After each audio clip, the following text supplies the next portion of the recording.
Learners, आप सभी का स्वागत है आपके अपने YouTube चैनल जेआरएफ ममता सैनी में।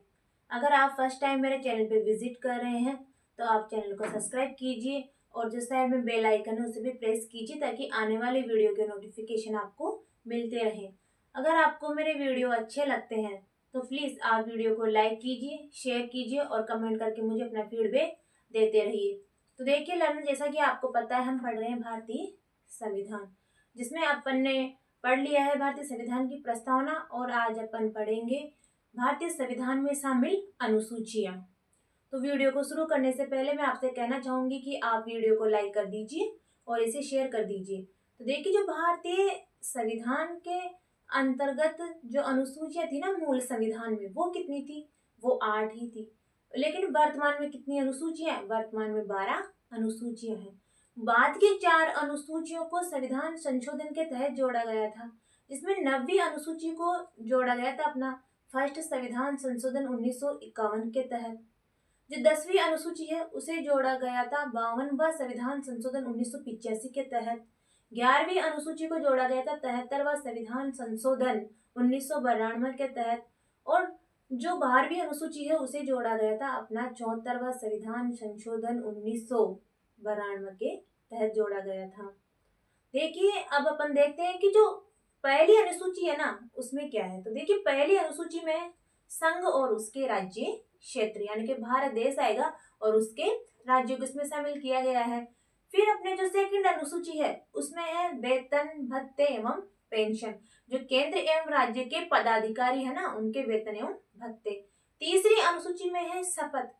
देखिए, इसके अंतर्गत राष्ट्रपति, उपराष्ट्रपति और राज्यपाल की शपथ को छोड़कर सभी पदाधिकारियों की शपथ का उल्लेख है। जो राष्ट्रपति है ना उसकी शपथ का उल्लेख इसमें इसलिए सम्मिलित नहीं है क्योंकि वो अनुच्छेद 59 के तहत सम्मिलित है। उपराष्ट्रपति की शपथ 69 के तहत और राज्यपाल की शपथ का उल्लेख अनुच्छेद 159 के तहत है ना, अनुच्छेदों के अंदर ही शामिल, इसलिए ये थर्ड अनुसूची के अंतर्गत इनकी शपथ का उल्लेख नहीं है। जो चौथी अनुसूची है उसमें है राज्यसभा में सीटों का बंटवारा, यानी कि प्रत्येक राज्य को राज्यसभा में कितनी सीटें मिली हुई है। जैसे कि राजस्थान की कितनी सीटें हैं? 10 सीटें हैं। गुजरात, मध्य प्रदेश की 11 है ना, पुदुचेरी की 1 है, दिल्ली की 3 है, ऐसे। फिर अपनी है 5वीं अनुसूची। इसमें है अनुसूचित क्षेत्रों और जनजातीय क्षेत्रों के प्रशासन से संबंधित नियंत्रण के बारे में प्रावधान कि इन पे अपन नियंत्रण कैसे रखेंगे। फिर इसके बाद जो 6ठी अनुसूची है उसमें है जनजातीय क्षेत्रों के प्रशासन से संबंधित प्रावधान, लेकिन वो सिर्फ 4 राज्यों के लिए।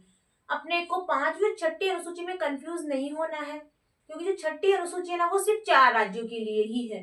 वो कौन से? अमे मित्र यानी कि असम, मेघालय, मिजोरम और त्रिपुरा। जो अपने 7वीं अनुसूची है उसके अंतर्गत केंद्र और राज्यों के मध्य शक्तियों का बंटवारा यानी कि संघ सूची, राज्य सूची और समवर्ती सूची का उल्लेख है।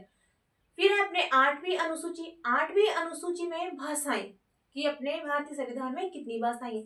तो देखिए, मूल संविधान के अंतर्गत 14 भाषाएं थी और वर्तमान में 22 भाषाएं सम्मिलित हैं।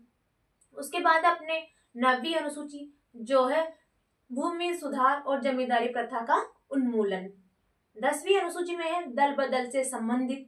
11वीं अनुसूची है पंचायत से संबंधित और 12वीं अनुसूची है नगर निकायों से संबंधित। तो आइए अपन उनको एक बार फिर से नोट कर लेते हैं ब्लैक बोर्ड पे।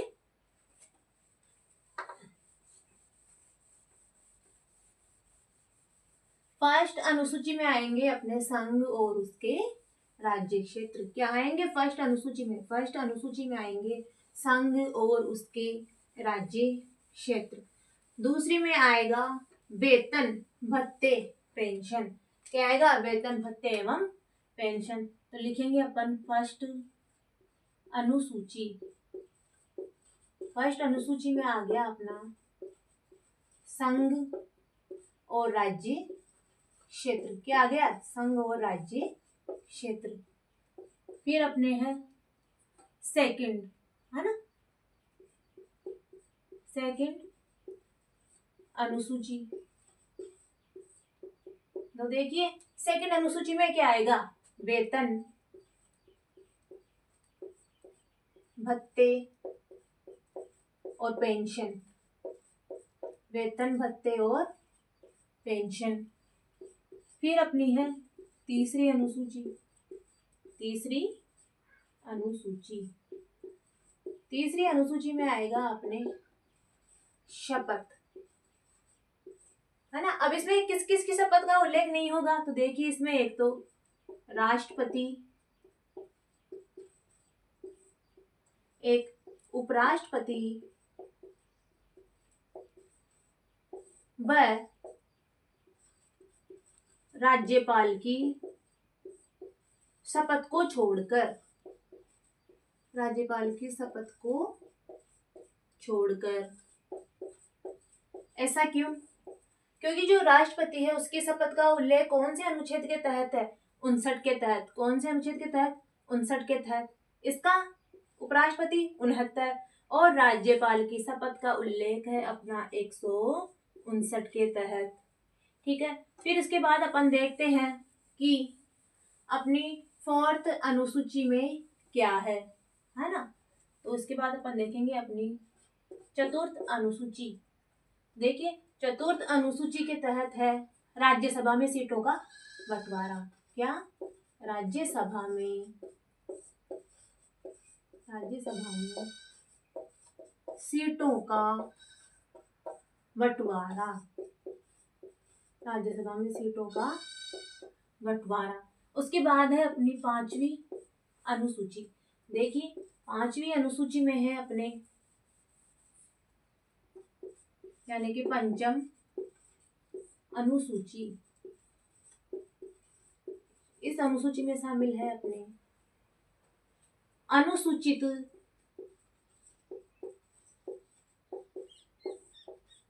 जाति और जनजाति के प्रशासन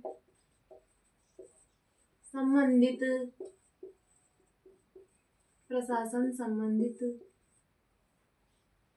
नियंत्रण के बारे में प्रावधान,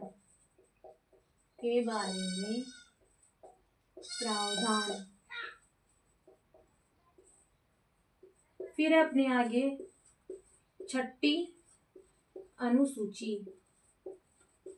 6ठी अनुसूची के अंतर्गत है जनजातीय क्षेत्रों के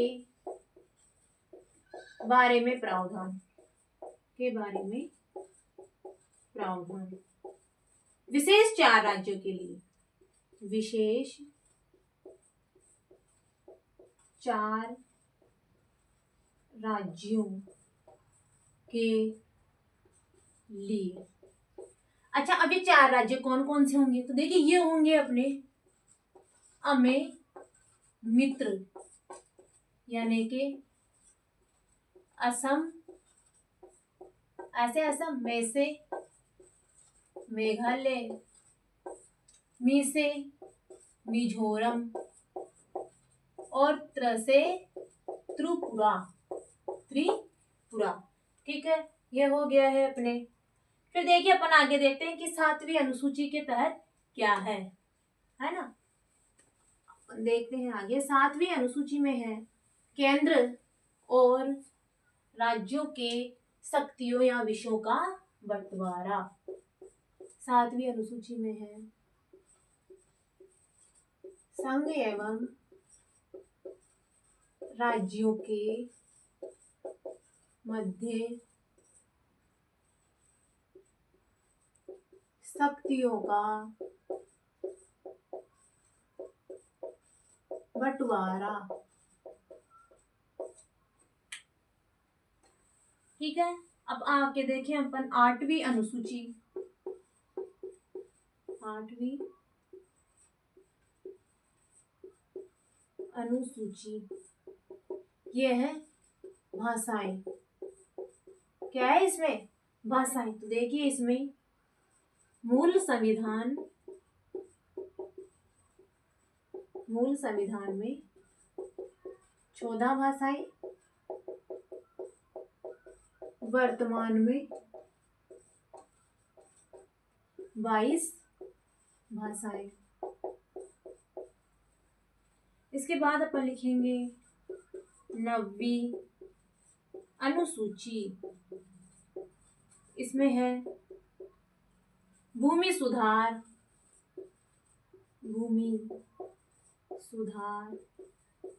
एवं जमींदारी प्रथा का उन्मूलन। क्या है इसमें? भूमि सुधार एवं जमींदारी प्रथा का उन्मूलन। इसके बाद है अपनी 10वीं अनुसूची। कौन सी अनुसूची? 10वीं अनुसूची। 10वीं अनुसूची किससे संबंधित होगी? दल बदल से संबंधित। दल बदल से संबंधित। दल बदल से संबंधित। फिर अपनी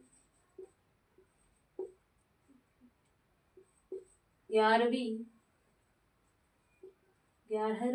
अनुसूची। इसमें है पंचायत से संबंधित प्रावधान। पंचायत से संबंध कि पंचायत कैसे काम करती है, उसका गठन कैसे होगा, जो भी चीजें होंगी वो सारी इसमें आ जाएगी। अब अपनी 12वीं, है ना, 12वीं अनुसूची तो यह आ जाएगी अपने नगर निकायों से संबंधित। नगर निकायों से संबंधित। नगर निकायों से संबंधित। तो मुझे उम्मीद है कि आप लोगों को मेरे द्वारा पढ़ाई गई अनुसूचियां समझ में आई होगी। और अगर आपको मेरा वीडियो अच्छा लगा है तो आप वीडियो को लाइक कीजिए, शेयर कीजिए और कमेंट करके मुझे अपना फीडबैक देते रहिए और चैनल को सब्सक्राइब करना ना भूलिए। धन्यवाद।